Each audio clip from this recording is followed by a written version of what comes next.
question that really matters. I'm wondering how many here know that in Syria, before war broke out, before all of that happens, how many here know that Syria was in the midst of one of the worst droughts in memory, that they had been in drought for 5 years, that people were getting hungry, literally hungry. It was affecting the food supply, that people were losing their farms because they could never make an income because they couldn't grow anything, and they were moving to the cities, and they were unable to find work. Has anybody heard that from the media? A couple.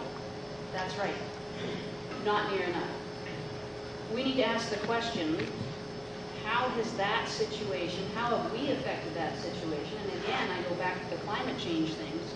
If we keep polluting more than our fair share, droughts in other parts of the world keep getting longer and more difficult. And then we have a bunch of people that are really unhappy. And so some teenagers went and did some graffiti on a wall in a Syrian city, complaining about their leader, and their leader started throwing bombs and gases and guns and all sorts of stuff, and a civil war was born.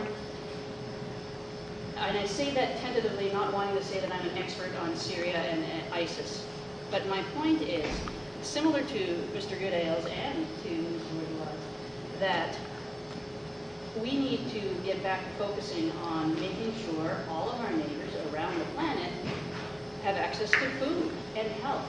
And if we ensure that, the likelihood of the need for frustration and war to break out will go down. The other thing I can remember a time when Canada was a leader in peacekeeping, something called peacekeeping, United Nations peacekeeping forces. I hardly hear about that anymore. We dropped way down.